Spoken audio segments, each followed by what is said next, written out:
Okay, I don't know how this is gonna work. We'll see with this over-the-shoulder camera setup. This is not ergonomic at all. Okay, how's it going?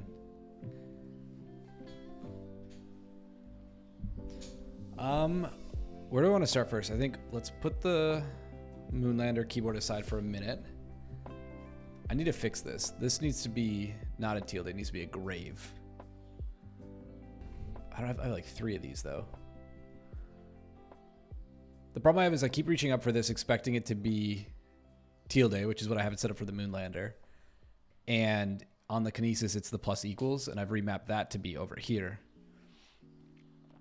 So I guess if we compare the halves, here's how I would set up, even though, well, we should do that deploy first, but I've got an almost identical setup on the moonlander as I do the kinesis right now, and that's been really easy to swap back and forth, but I'm still learning about it, and I keep making the mistakes. So I think people today will see this on stream a lot as I hit the plus equal sign, which is actually just the tilde, not the grave key, so it doesn't have the backtick or the tilde. And since I'm running a lot of markdown today, I think I'm gonna screw that up a lot.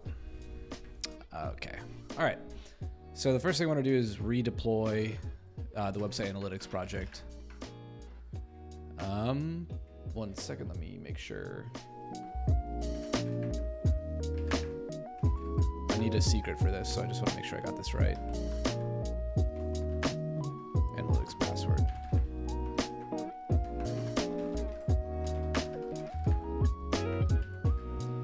Obviously, that's not it. Okay. Cool, that's still set. All right. So we're good here. Hey, Amur, welcome back. Good to see you. Thanks for joining. This should be myself. Okay, so we should just be able to. Oh, so after the stream last week, Rehan sent me a nice note and told me.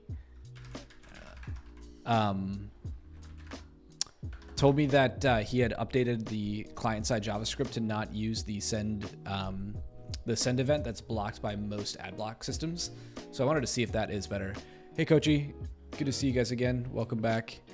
We're gonna talk about this. I promise we're gonna talk about this. But because I want to get a deployment going and some data flowing so I can show off more of the serverless analytics stuff, I'm gonna start there. And then we'll jump back. But now you can see a little bit more of the workspace, which isn't that clean or anything. Nothing fancy.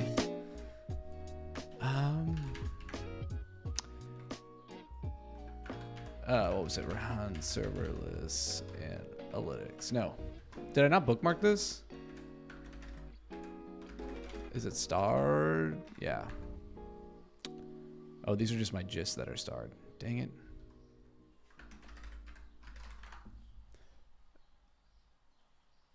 It hides all my contributions that are in private repos. That's so funny. Where is my starred stuff? Here we go. Here we go. This is what I was looking for. All right, it's Rehan with an A. My bad. Well, hope everyone's doing well. Welcome back. I might turn down that music just a little bit. How's the music? Is it okay?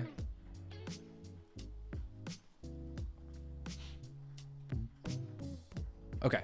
So did he just do a push? He did a push last week.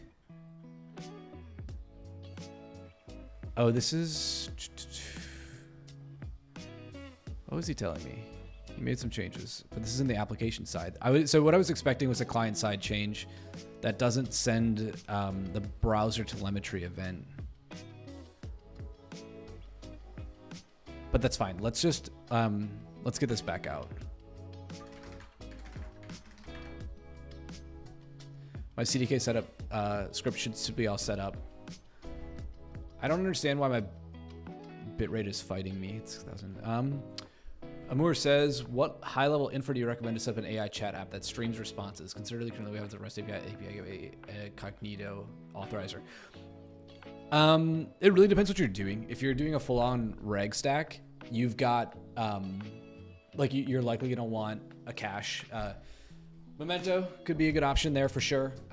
However, you'd also be looking at You'd also be looking at a couple of other like more stateful services within AWS. So depending on how much you need to modify the call into or out of the LLM, you're going to need more or less storage. Does that make sense? So like you could do that in Dynamo, and you have this like 400 kilobyte max item size, and that's a fair amount of text. But if you're dealing with like a super large token window, you could eat through that pretty quickly, and then you may be in a situation where you don't want to. Like that would be too small, and then you need something bigger, and maybe you're using S3 for that, or like a larger cache that could work. As far as you're asking probably about the compute infra too. Lambda with streaming responses is pretty good. That's what I've been using. I wrote a library for this too. What is it? Lambda stream. Yeah. So I haven't done a release of this in a while. I guess I probably, oh shoot. Oh, I have tickets. Oh no. Okay. I have to look at this. Shoot. I don't know how I missed this in my, I know how I missed this in my disaster of GitHub notifications. This library lets you use the Streamify response method, which is only in AWS Lambda functions. It only lives as a global in like the scope of a Lambda function. It doesn't live locally or in any sort of test system, which is a little frustrating. And it shims it, and then it actually acts as this method locally. So it will buffer that response. If you're familiar with Node.js's Stream API, it just like will buffer that response, then replay it entirely back when you are local, and then in Lambda it will actually stream it. So those are your options. This is totally fine, especially for like a side project. I think it'll be very, very cheap or free to run. As you grow, you'll probably want more stateful infrastructure, and then you're gonna need, you're gonna need something like ECS, or you're gonna need something like Fargate. I hope that helps. Okay, so this thing should be back. Demo, yeah. Oopsies. Wrong browser. What did I, okay, that's AJ, yeah. Okay, so this should be working, and we got the events coming in last week, so there should be some, yeah. So there's 8 events that we got in here. Amor, what's not clear for me is that how can I add auth to this, because we have to use function URLs. Yeah, so you can't have the same cognito authorizer setup. Just do auth in your function. I wouldn't worry about, you can do your cognito authorizer just in the scope of your Lambda function. I can give you an example of that here. Let's just bang one out super quick, like a simple example. So typically when you have an authorizer, you have a box that is a Lambda function, and then that talks to another Lambda function via API gateway. So what's happening is API gateway is orchestrating 2 Lambda functions to connect, right? And what happens is the request comes in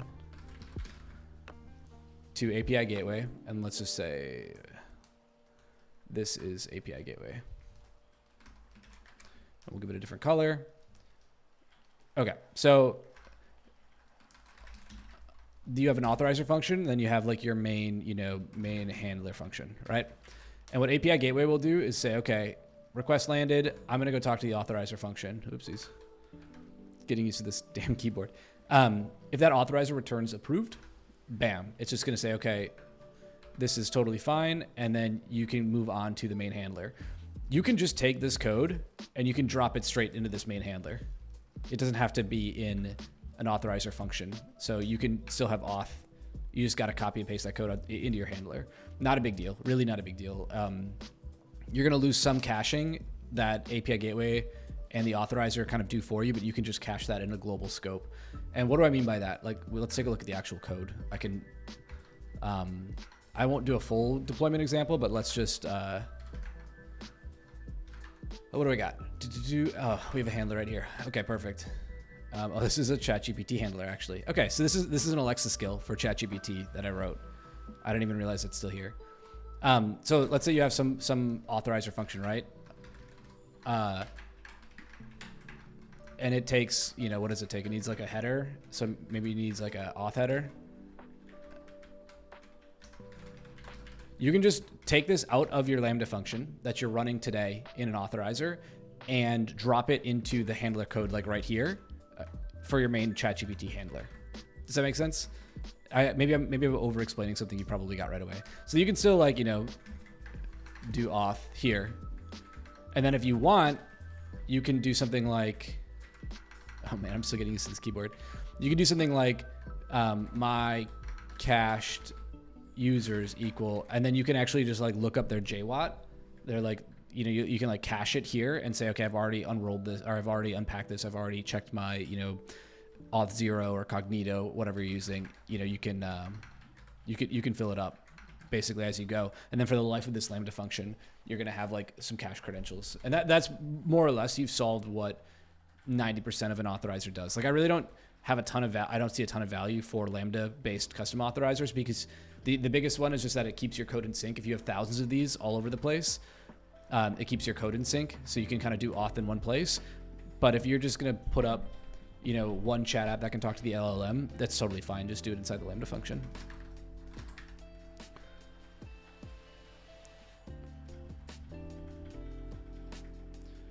All right, let's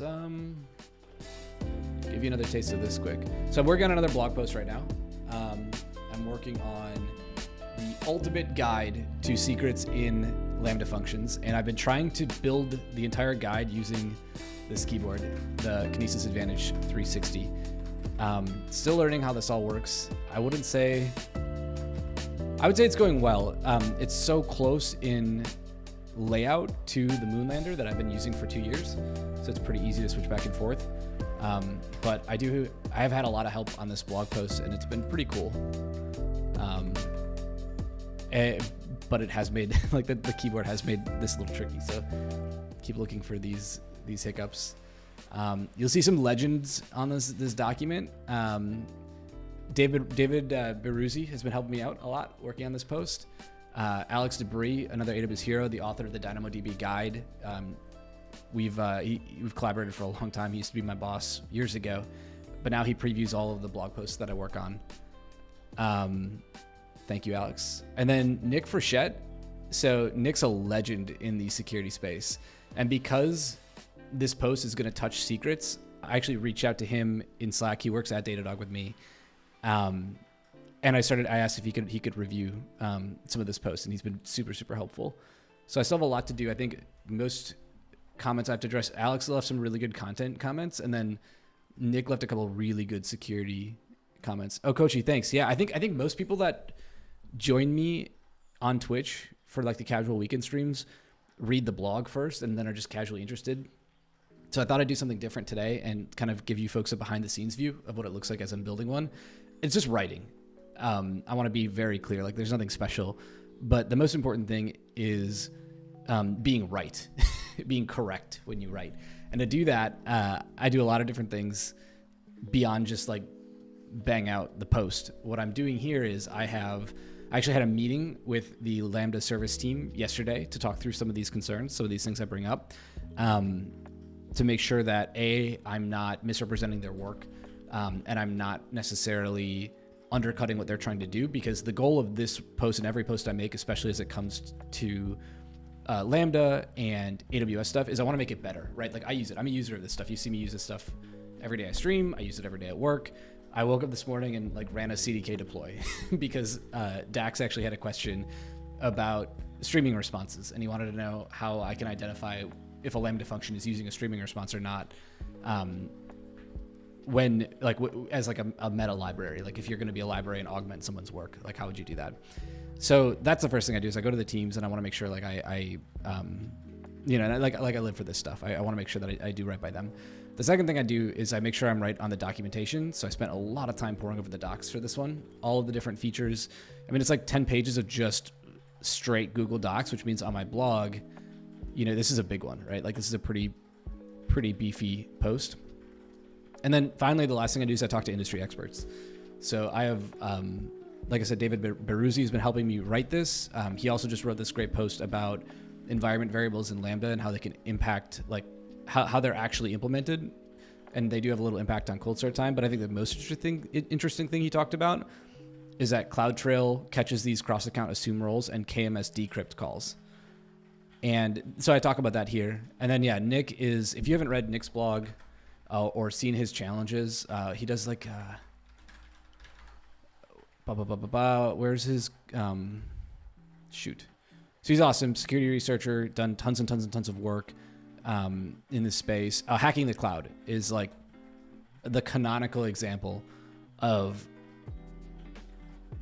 exploiting things in all of, you know, AWS, Azure, GCP, anything in the cloud. If you're interested in security, you got to read Nick's blog. So very, very happy to have Nick help review this post. And I do have to address some of his notes today. So we'll do that. And then I think we'll, I can't believe, I thought this was going to take longer to stand back up the serverless analytics, but of course it didn't. So yeah, this is the behind the scenes. And actually, maybe the dumbest thing that I do is I write the entire thing in NeoVim in Markdown first. So I'm using Google Docs to collaborate with my friends, but to get it to that point, I actually wrote it all in Markdown in NeoVim because it's the most comfortable text editor that I use for dumb reasons. And then I copy and paste the rendered Markdown into Google Docs. And this is so frustrating because Google Docs supports Markdown. Like if I want to, and here I'm going to screw this up again, you know, like it's here. Yeah. Some block text. It'll totally do that. But watch what happens when I like grab a paragraph that has some of this, like this, right? Yank that and I paste it here. Nothing. It doesn't actually render it until you go to the text. And this is why I hate Google Docs. It's all mouse and arrow keys. Then it works. So I don't know. It's just super frustrating to me. So I do all the editing inside of NeoVim.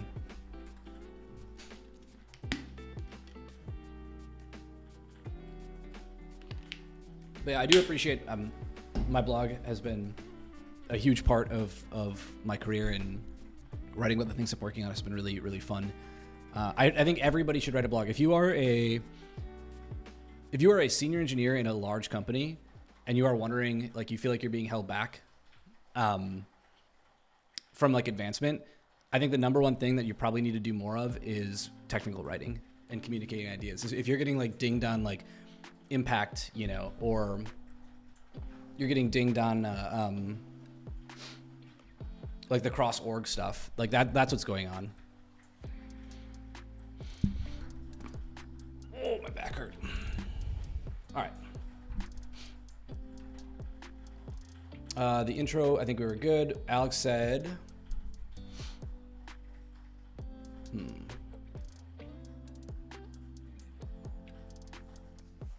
okay, likes the intro. Oh, link here. Yeah, I need the I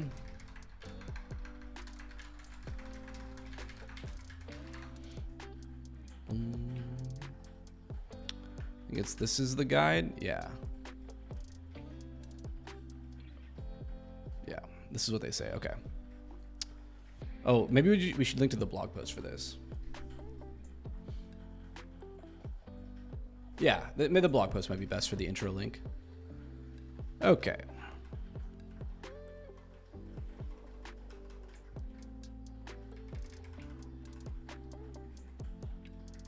Where did you want it? Where do I first mention it? Is it in the intro paragraph? This might be a little boring. I'm sorry. Oh yeah, here we go. But let's just get the edit done here.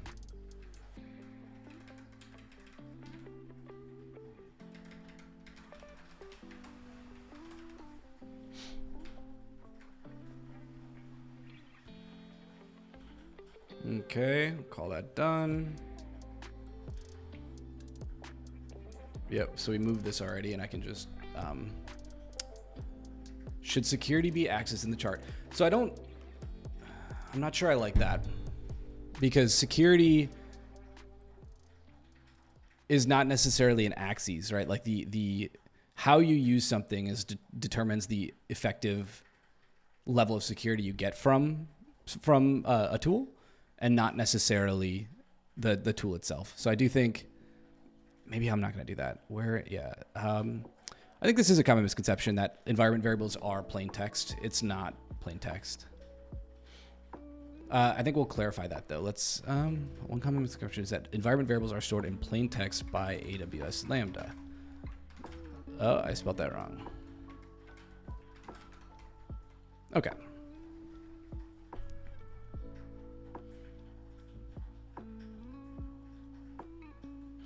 Oh, I should explain this. So Alex has a good point here. Auditability of secrets. When I talk about auditability, what I'm saying is something leaked somehow, and we don't know how. And we need to go and figure out which Lambda function used which secret and when. And that is like the audit part, right? That's the auditability component we need to be able to cover. So let's add a sentence about that. Auditability. Here, we can drop into an over-shoulder picture for this.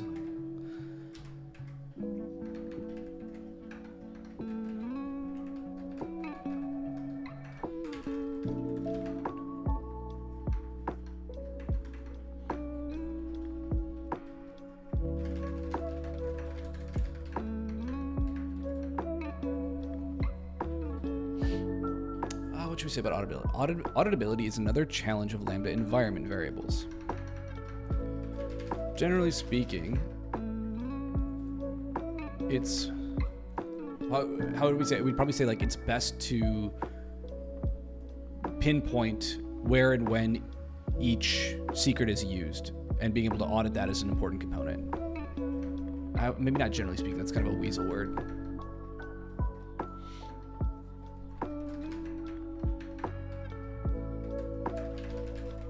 Okay, how about this? For the principle of least privilege, how do I spell that right? We'll find out.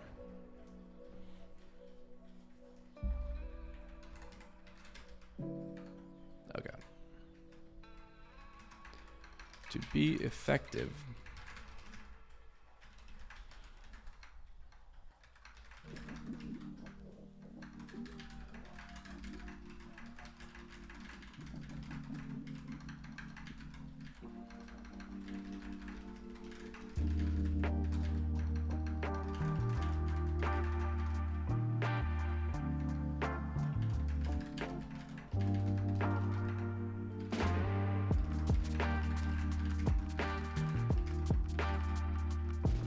Okay, so here we go.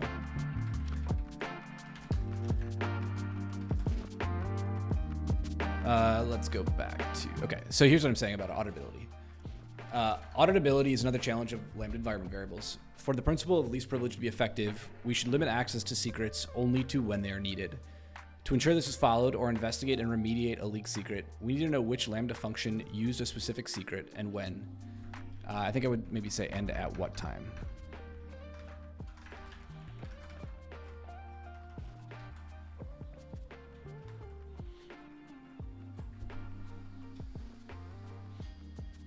Maybe we move this up to the other paragraph too.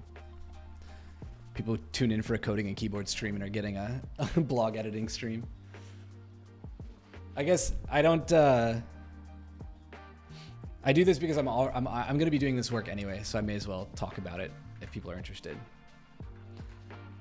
Hopefully you are. If not, let me know. Let me know what else you want to see, and we can do more. We can build more serverless applications. We can talk about more cold starts, even though kind of off that train, as I feel like we've sort of covered it. Okay.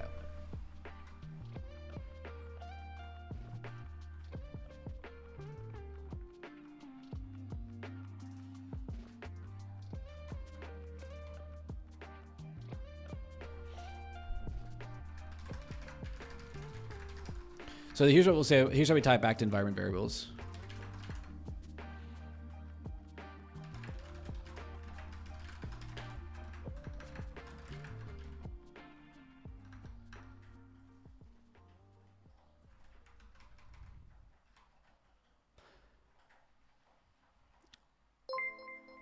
Yo, thanks for the follow, Soykan.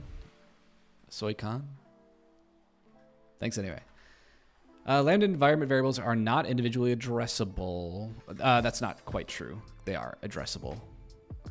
How fast can you type on your Mac? If typing so fast, I mean, I can type just as fast. The benefit of the split ergonomic keyboard, besides the thumb cluster stuff, for like typing words in code is that all of those keys and letters are basically in the same space. The exception are the brackets and curly braces and curly braces, or sorry, square brackets and curly braces. Everything else is like in the same place. So as far as like editing goes, or typing text, it's pretty fast.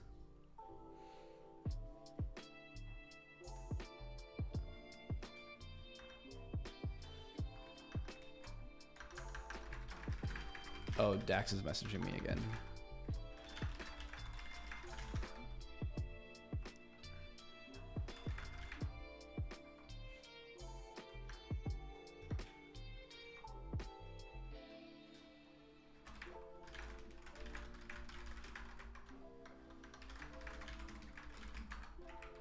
All right. Lambda variables are not. Okay, let's just say.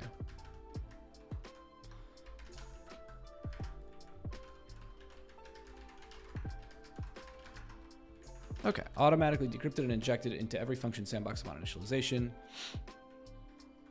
Okay, actually this is pretty good. I think we tie it home in this next paragraph. Okay, what was their next point?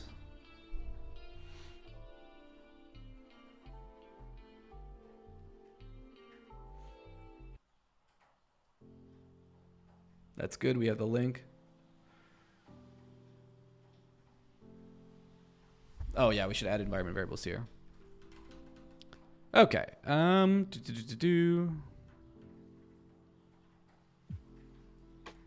variables are the best performing options. System manage parameter store secrets manager.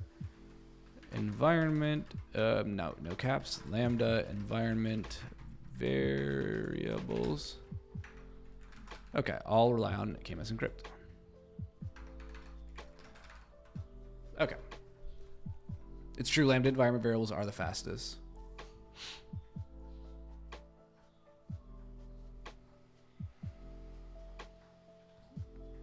Okay, so this is the biggest thing we have to address. Nick's feedback here.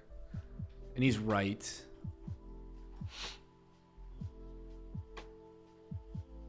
Lots of people have Git function configuration, and that is also part of the read-only policy and the security audit policy. So lots of people could have access to this. And that is probably something we should cover.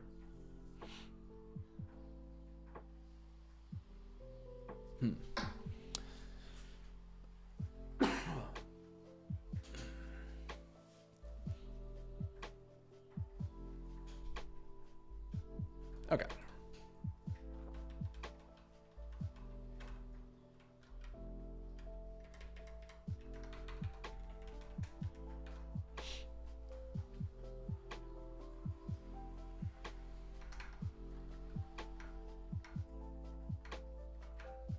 Purely storing secrets as environment.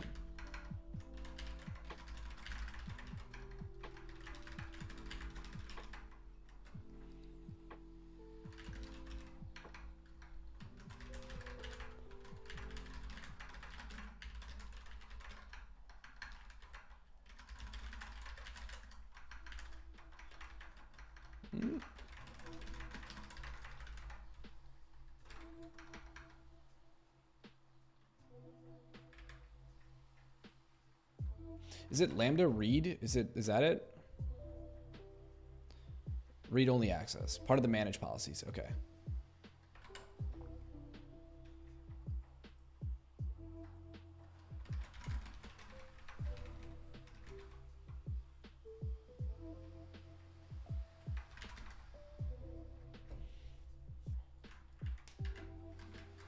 We should say environment variables and Git function configuration permissions.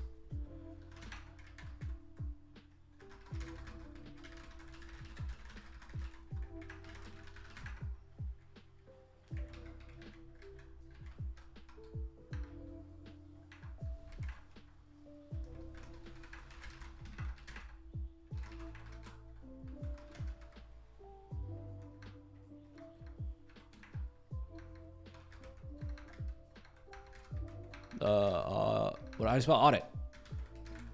Yeah.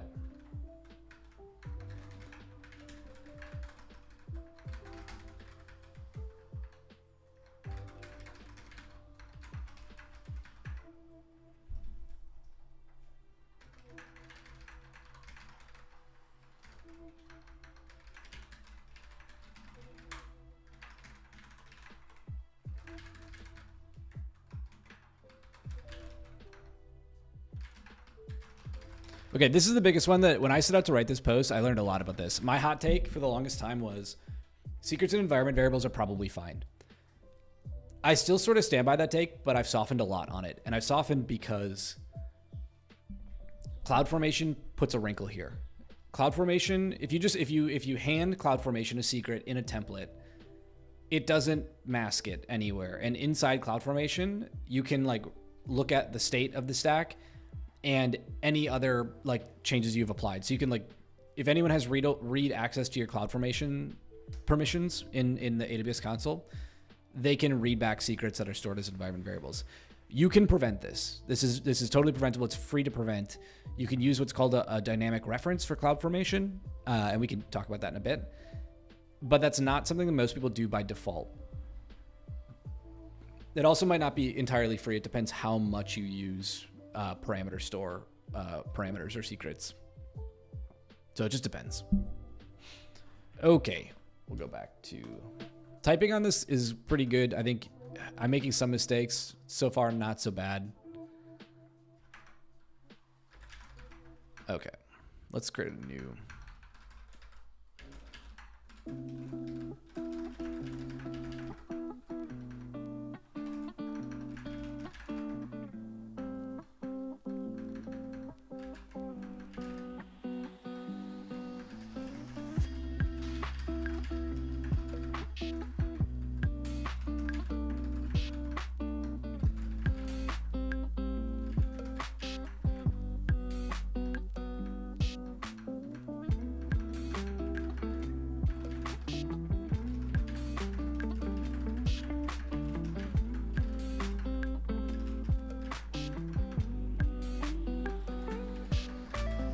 Okay, I think that's a pretty good summary. I'll obviously ping Nick and follow back.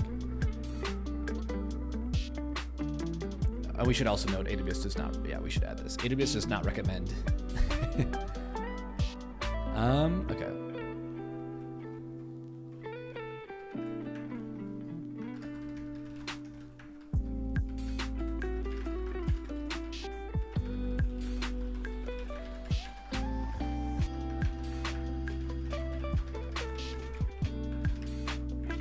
Oh no, Google wrapped my thing. I know where it's going. Okay.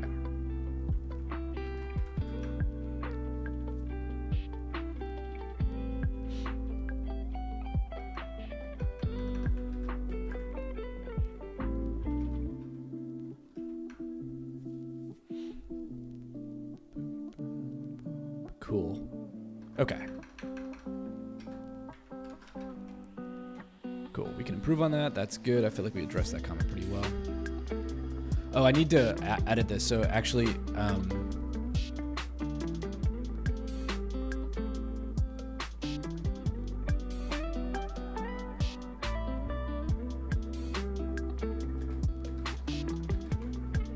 okay, so AWS just supported, one of the advantages for Secrets Manager over Parameter Store previously was that you could connect a resource-based policy and have a cross-account assume role. That is now something built in to Parameter Store, so we can add that.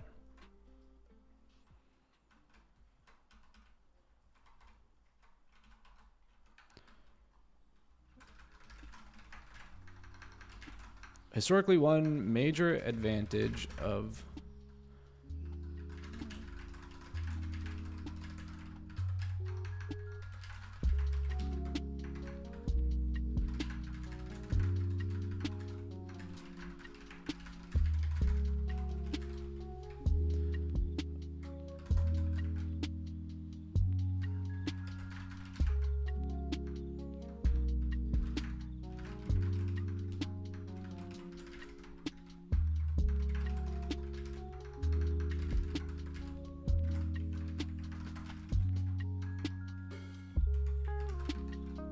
okay, good. We added that. Uh-oh, where did I miss a comma? The title is a mouthful, comma. Okay,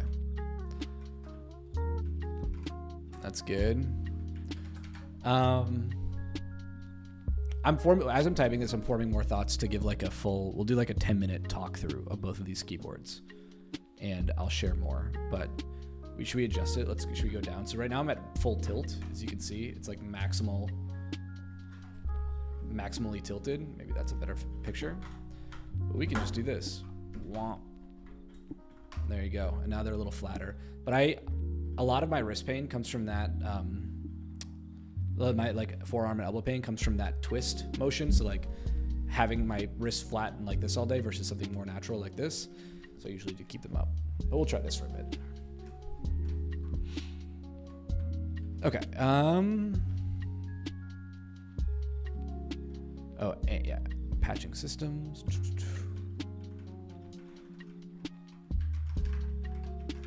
They've all. Oh no. Okay, I'm done. I did that for 5 minutes. I'm done with that. Let's go back to this. Okay, so we did and, we did comma. Okay, let's lead with this. I like that. I think he's right. Standard parameters are free to store. Do we like the keyboard view still, or do you want to go back to looking at the blog as I drafted? Otherwise, I think I'm talking through it okay. Just let me know in chat if you want to change something up.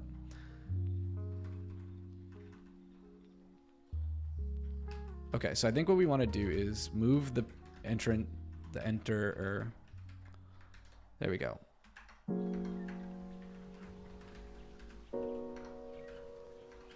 Okay.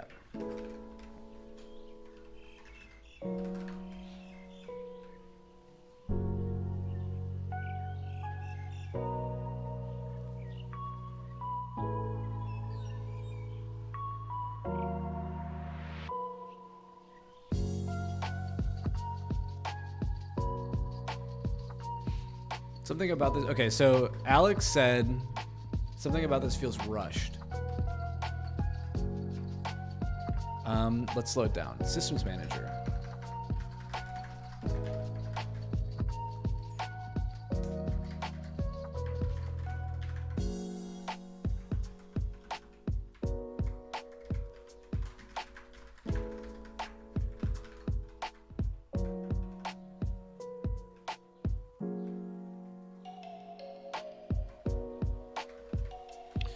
Let's actually drop that sentence and say today. So what I'm going to do is, we can go back to this quick. Working through Alex's feedback. Today we'll focus only on Lambda and exclusively on the parameter string feature, which allows us to store a plain text or secure string, either as a simple value or structured item. You'll always want, yeah, we should make that its own paragraph.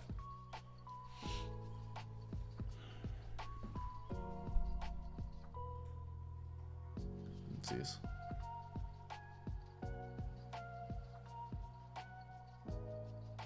Okay, I think we've slowed this down a little bit. Replace quick with quickly. Okay.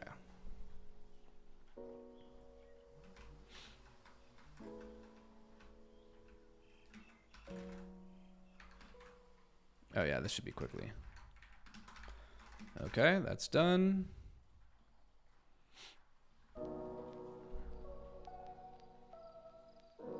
Okay, so this is no longer true because this is also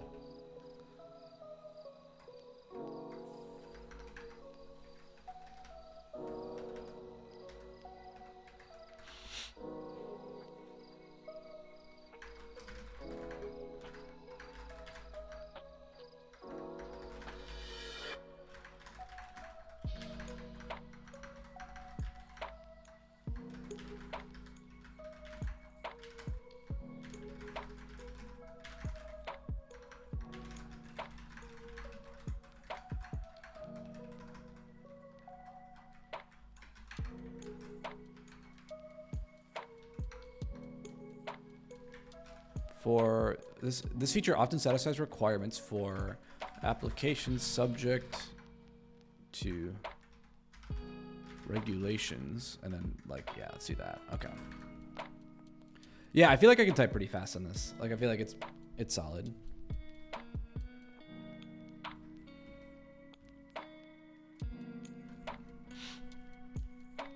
This is a good thought. Might be worth calling out how this works. Evaluate at deploy time and won't be updated if SSM changes the value later.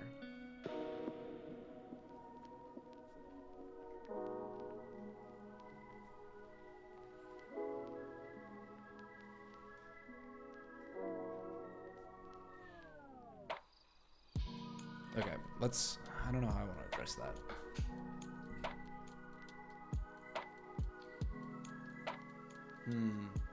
How do I want to address that one, folks? It might be worth calling out how that works. Evaluated at deploy time and won't be updated if SSM changes the value later.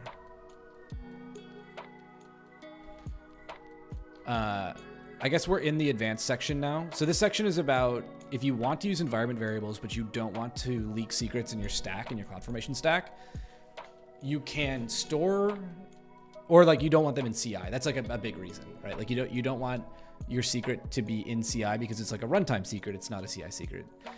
And what you can do is use parameter store to store a secure string and then use a dynamic reference in CloudFormation. And then when CloudFormation updates that function configuration, makes that API call, it will decrypt it and send it only then and not in your template.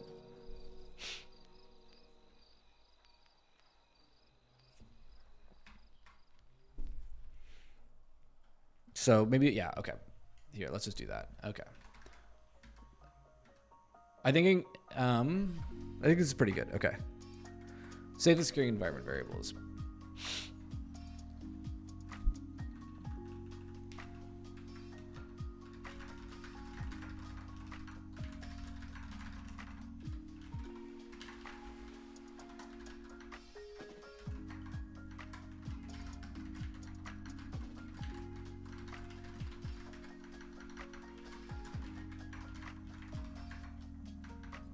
And if you update your secret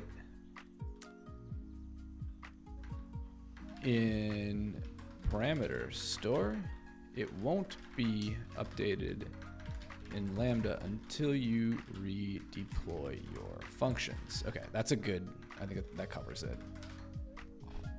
Pardon me.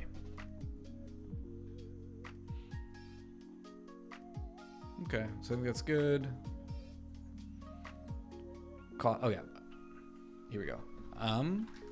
Okay, so we do an exercise. The next part of the post is like, look at 4 different types of API keys and talk about the exercise.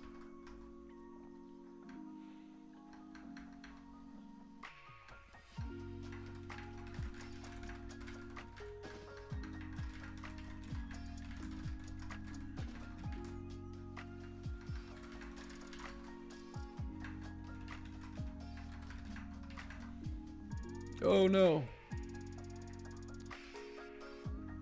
Where did I do this? Sorry, I should stop scrolling. I don't know why I do that. They have minimal performance overhead, minimal cost, and what would be the answer here? The environment variables are a good option for like a, oh yeah, and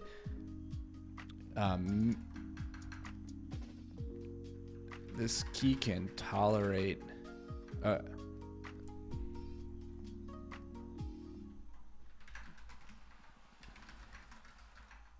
what would I say there? Like the small blast radius means the key is, or that means changing the key is easy. Yeah.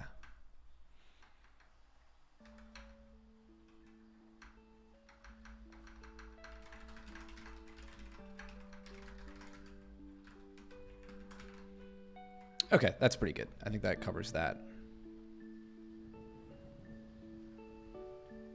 Okay, rework this a bit. Okay, so the next thing I talk about is like an application private key. If you've ever built a GitHub application, you know it's not just an API key. That's kind of what I was going for. Maybe that's not the right thing. Yeah, okay. For our second example,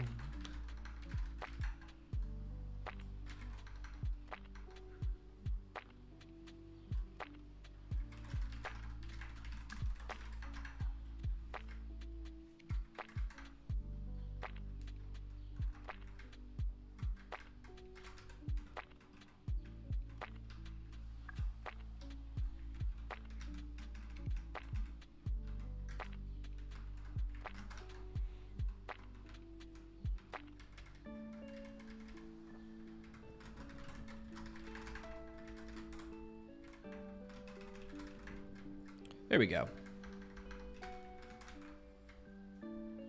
And we should make this a new paragraph. Okay.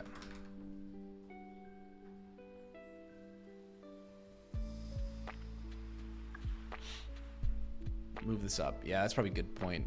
the database password is probably... Let's move this up to the second example here.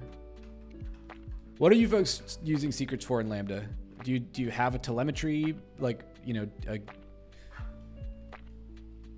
Datadog kind of synthetic thing? Let me know. Or I don't know what I was saying. If you do you have like a you know, like a Datadog or like a Sentry or a, you know, some other, I don't know, third-party log management, or do you have like a auth key for, you know, Cognito or Auth0 or Clerk or something? Like, what else are you storing? Be curious. That can be fixed. Okay, we're almost done with this. Hell yeah. That's done.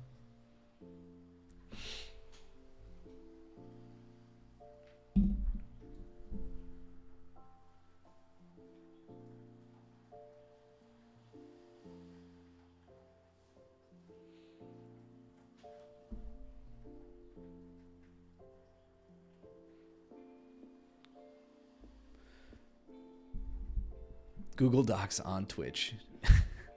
This is good though, because now this should all be updated. Now I can wrap this up. Good stuff.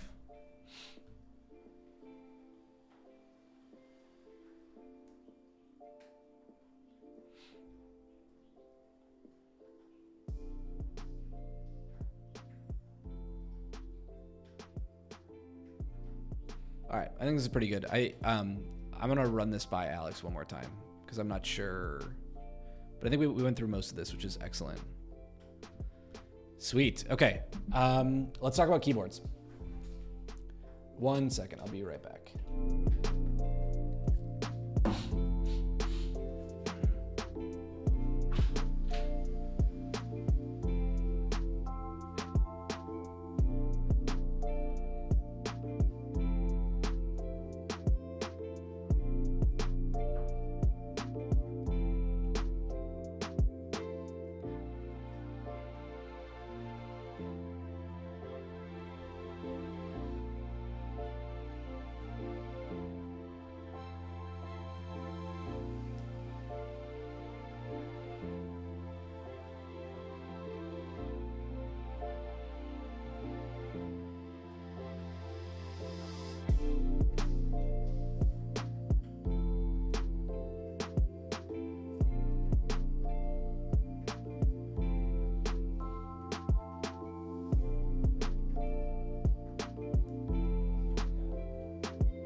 All right, let's compare these keyboards. So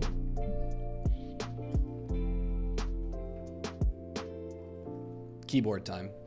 I have been a Moonlander user for the last probably 2.5 years, and I like it a lot, actually. I think if you're into a split mechanical keyboard, I think the Moonlander is a pretty awesome way to start. This is the right half of the keyboard. I'll show the left half in a second. It has this tenting feature, which I like a lot. So it will raise up and keep your wrists sort of elevated. That's great. That is so much more comfortable than just like flat on the deck keyboard kind of thing. I use this keyboard, the Moonlander, I used for, like I said, 2.5 years.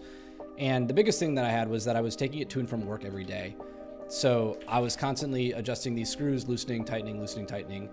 And eventually what happened is the thumb cluster cracked here. Like, you can't see it anymore because this is a replacement board, but basically right here and right here on both sides started to crack because I was loosening and tightening this over and over again. And that was kind of a bummer. The company, I think ZSA, thank you. The company replaced it for free under warranty, but my warranty was going to be out. So I kind of started like looking around for something different. At the same time, I wanted something that had more like tent support. They do sell another tenting kit for this keyboard, but it's like another, you know, $100 or whatever. So I wanted to try something new. So I went and got one of these. This is the Kinesis Advantage 360. This is a very cool keyboard. It comes from a company that has a long history of making ergonomic keyboard products. And very similar layout, very similar, split design, ortholinear, right? So the keys are straight in line. They don't stagger like the MacBook keys you can see over here. It has a built-in tent feature, so you can lift and lower, just like that. And I think, are we in focus here? Yeah, so you've got this button here, and you can like lift or lower to increase the profile. This one is wireless. They do make a wired version. I would actually suggest getting the wired version. And the reason I would suggest that is the programming this thing is kind of insane. So they do have a web-based programmer. But you have to like download. So first off, you have to clone this repository. Then, so say I want to rename this, right? So I want this to not be a tilde anymore. I want this to be a grave. Now, okay, got that done. I have to commit this change. And then I actually have to go over to GitHub. And then go to GitHub Actions. And it's going to run and update the key map. When it's done, I have to download this firmware. And then this is where it gets really crazy. So this is going to build. And when you flash this firmware, because it's a wireless keyboard, you have to plug it in to USB-C to one half at a time to your computer. You turn it off, and then there's this tiny button right here in between the delete, home, and end keys that you have to press twice. And then it mounts as a mass storage device. You have to drag and drop the left firmware onto the left board, and then turn the board on, unplug it, and like keep the keyboard alive, because it will sleep after 30 seconds. So you have to keep it alive. Then you have to do the other side the exact same way. Plug it in, double press that key with like this ridiculous, you have to find a paper clip that will fit down in through the keys, double press it, and then copy the right half. And if you don't do that in time for the left half and the left half goes to sleep, it will get into like a split brain mode and they won't pair, and you have to like reflash it from like a base something. I don't know. I haven't got into that yet. So that's like a big, it's a big compared to how good the Oryx software is on for Moonlander. The Moonlander, it's just no comparison. Like the Moonlander version is so much better. Night and day better. Night and day difference. So love the keyboard. I think it's very comfortable. I think the ABS keycaps kind of suck. The shape of the keys is very non-standard, and even so much so that the here, we'll pull a keycap.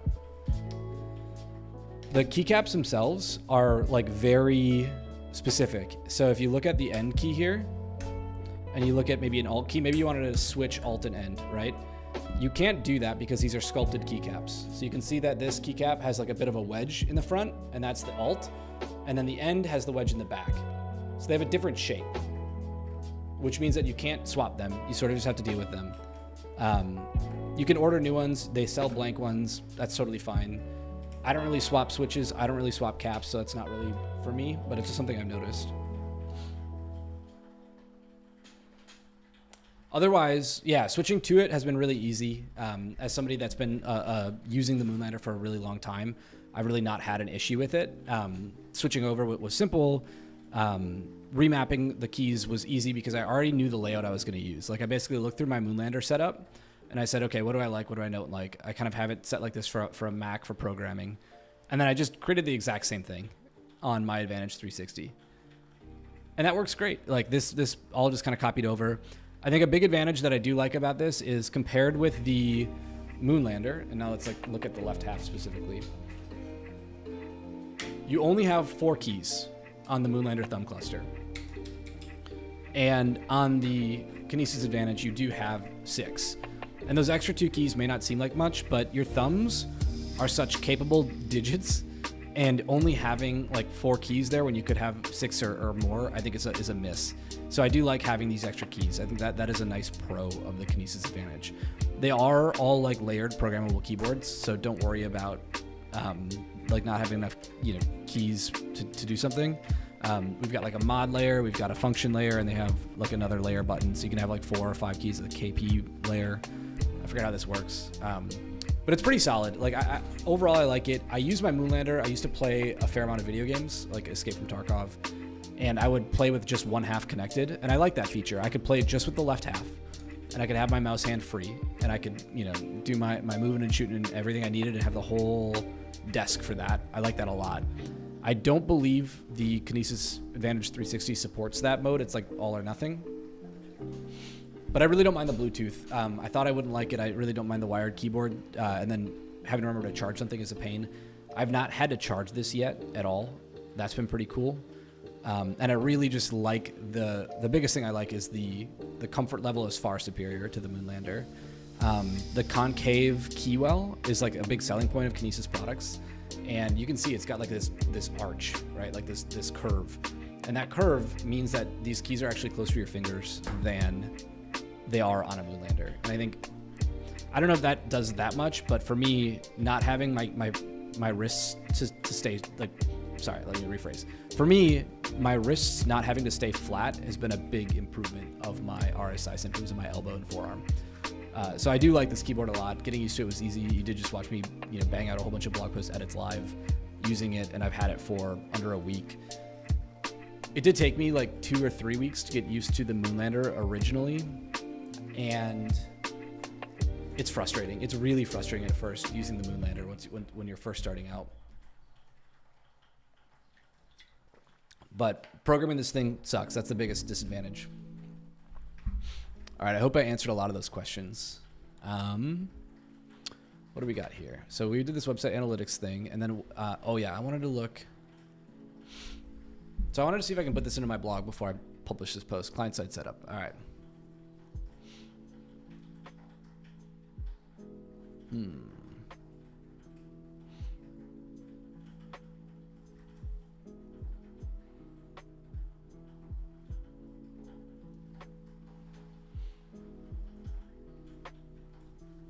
Is this in the same repo? It's got to be a mono repo, right? Oh no, it's not. Okay.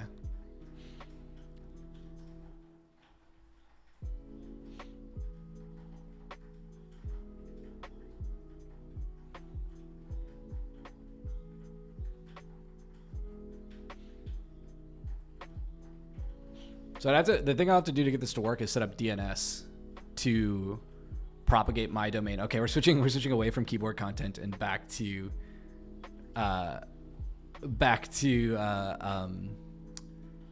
serverless content. Stay with me. Oh, Ava, I just saw your note in the YouTube stream. Thanks for swinging by. Never in my life have I been more appreciated at QMK than hearing about the Advantage 360. Yeah, QMK is so much better. I mean, I use this version of it, but QMK generally is just so much better. It's so much better. Okay, so what are we doing? I have to host this. Okay, so the biggest thing that I want to do is all the developers that read my blog block third-party cookies, myself included. That's fine, I totally understand. But that kind of like, for me, wrecks Google Analytics or like a third-party product. So what I want to do is host this JavaScript on my own domain and have it post back to the analytics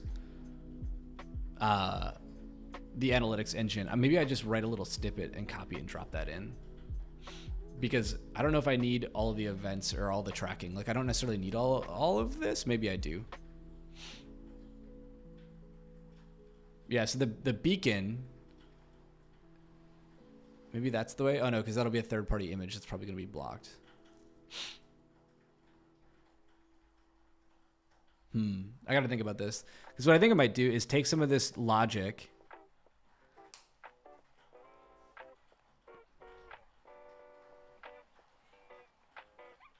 like the session store logic, and I can just copy this. I don't even need the package, and I can just copy it into my blog static content, then have it paste to the back, or post to the back end when it's done. How did he do send requests? Because he said he like changed it from a beacon, right? Oh no, it's still Firefox sends a beacon. Hey. So it's supposed to be blocked on my browser. Time to ingest it yourself. Yeah, Kochi, I think you're right. Last week when I demonstrated this, we just used a little GIF, like the image, and then that GIF was like had little JavaScript source on it. And maybe that's the way to just do it. It's just like to plop that on my page on an image.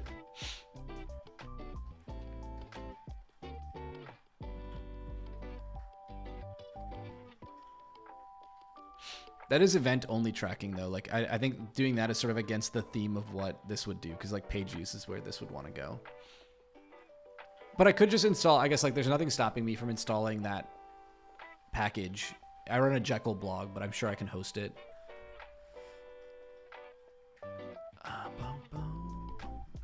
Dude, this music is slapping right now. Let's go back over to the blog. Okay, I'm still making a few a few mistakes on the Kinesis keyboard.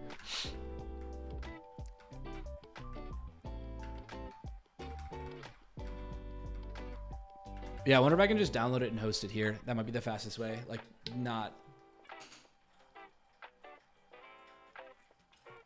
I could package it. What would I have to do? I have to pull the package down.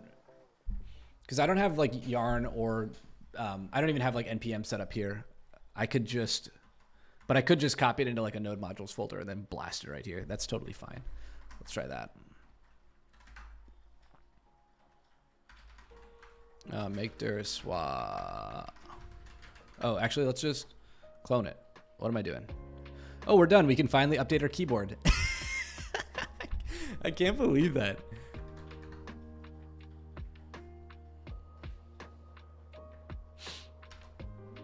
Oh, that's so... I mean, they know their audience, right? Give them points. Give Kinesis points for saying, no. If we give these folks a repo they can fork and then tell them to turn on GitHub Actions, we can save all that compute. Like, they'll just do it themselves.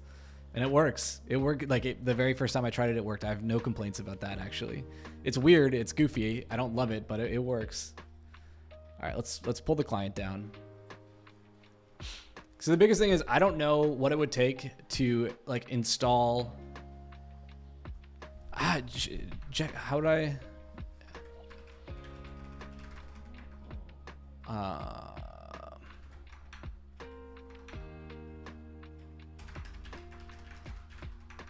Does Jekyll... Okay, simple way of managing JavaScript dependencies. Jekyll's got to have something.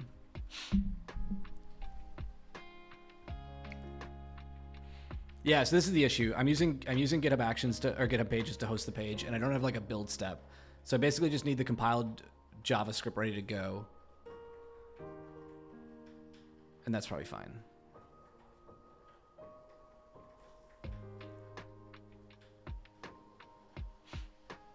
Client script.js. Is that here? Or is it... Yeah, it's got to be here. Where is client script? Oh, it's a TS file. Okay. So let's just build it and then copy the client. Yeah, this is perfect. This is what we need. Okay. We'll just yoink this. Or should we just... Yeah, let's just... Okay.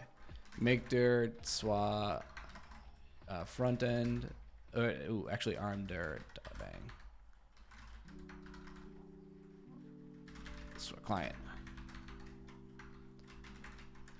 Init the repo. Oh, I haven't done anything on the front end in so long.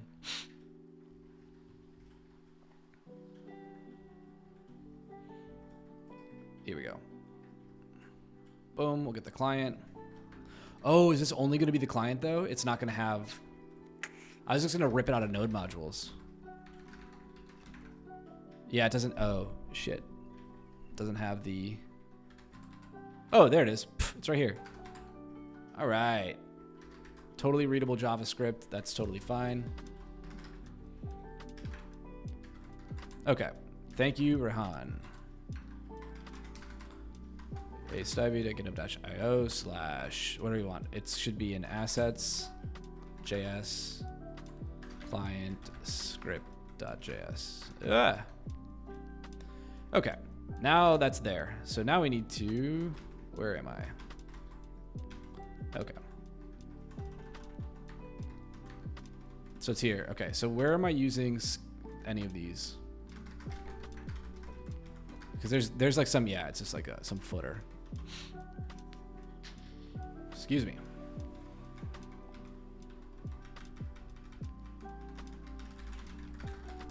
Okay. And what do we have to pass to the client script? What does it take? It's like a argument. Oh, site equals. Okay.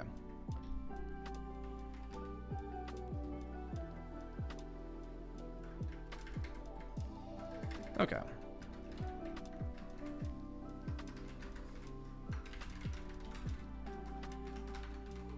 Cool. That work? Let's find out. Oh shoot. I don't know. How do I get which combination of keys is my inspector? Crap. Okay.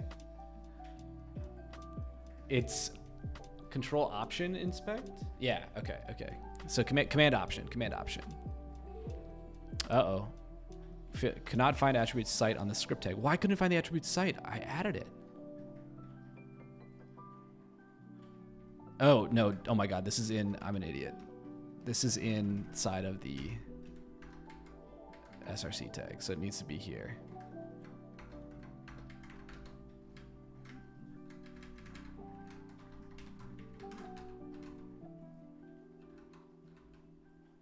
Okay. Let's try that. A post API ingest. Oh, it doesn't like that. Oh no. Because it's on my own domain. Yeah, Kochi, you were absolutely right. It should have been outside of the SRC value. I wasn't watching chat because I'm not a good streamer.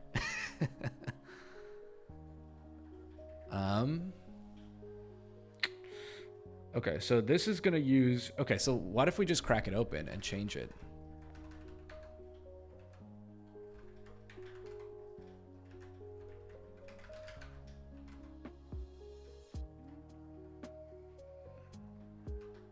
Oh, API URL. Yeah, so we can pass API URL. I see that.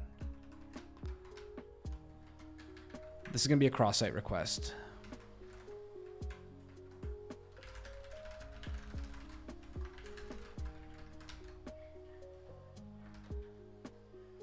That's not right.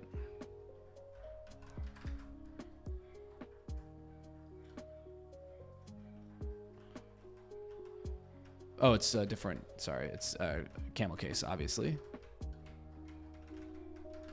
And then I'm gonna have to wrestle with cores, I think. No, that's not right either. Come on.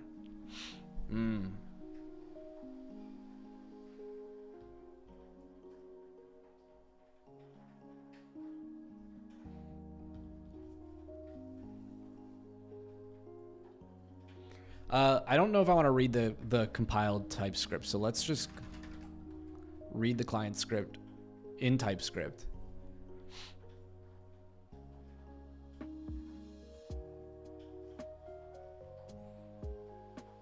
The API URL to send the metrics will be 99% the same as where the standalone script is loaded from. Only use the API URL if specifically... Okay, so like API-URL I think is what we're looking for. Meet.get attribute. Yeah, that's why. Okay. Oh no.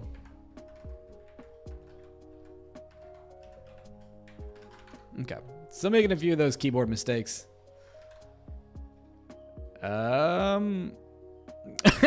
Better. Better.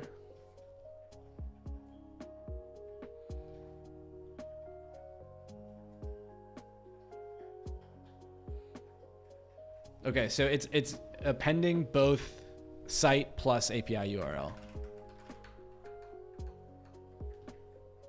Is that it? Oh.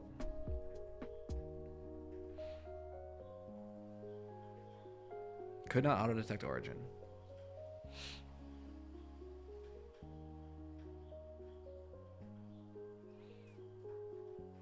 Where? Oh. Yeah, API URL because me.get attribute API URL. So that should be set. And then it is just passed to the analytics page in init. But that is now appending them to both when it makes that request.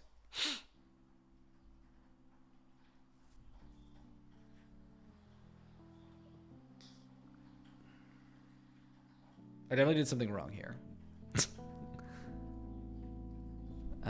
Okay, let's just look for the API URL everywhere.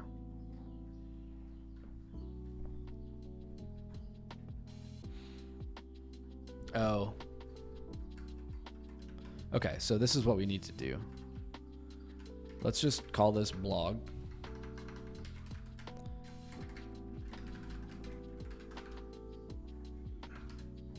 There we go. Same origin policy, just allows reading the remote source. Cores did not succeed. Okay, so now we've got our cores problem.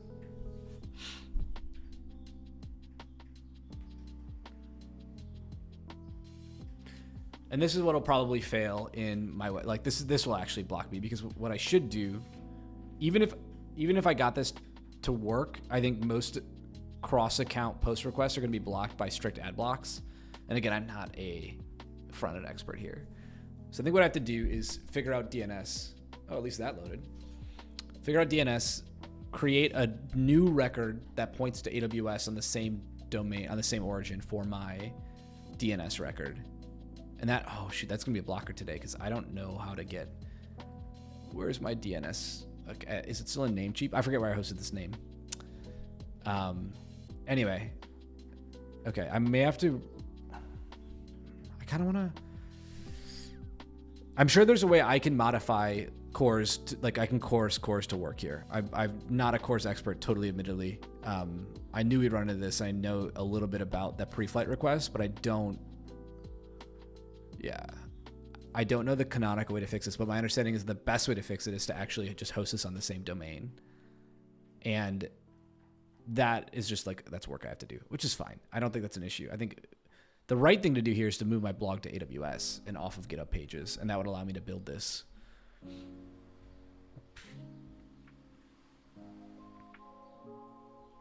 I think it's the right thing to do. Either way, this is sweet, because what will happen is I should be able to then start getting hits on my own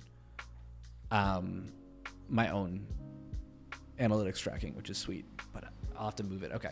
And I do think one thing that's cool, I've been playing with SST lately, and I think what I'm probably going to end up doing is moving my blog to Astro, so I can have, there are a couple of like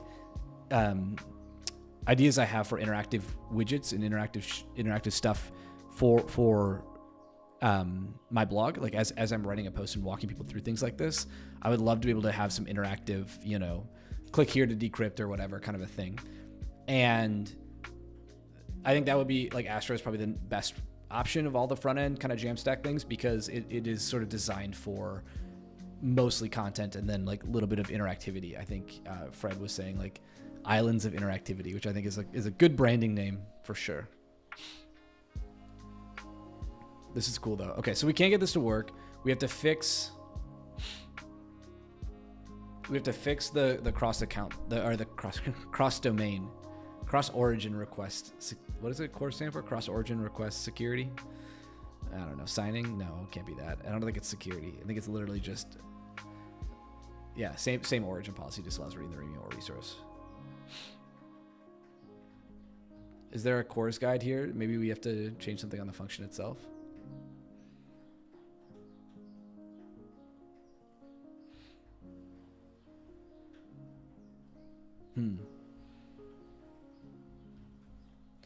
Grep cores. Doesn't, oh, here we go. Oh, we can just redeploy allowed origins. Oh, let's try, should we just do that? Should we just add localhost? Here we go. Oh, no, it is allowed origin star. So okay, I'll allow anybody to make a post to this backend, which is fine.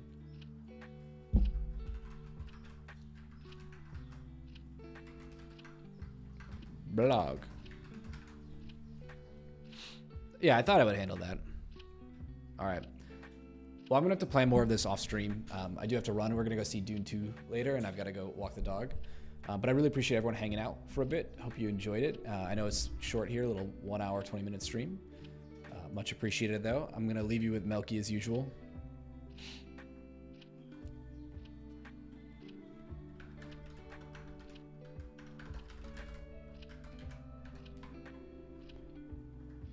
All right. Oh, he's watching a video. Cool. All right, folks. Thanks for stopping by. Have a good one.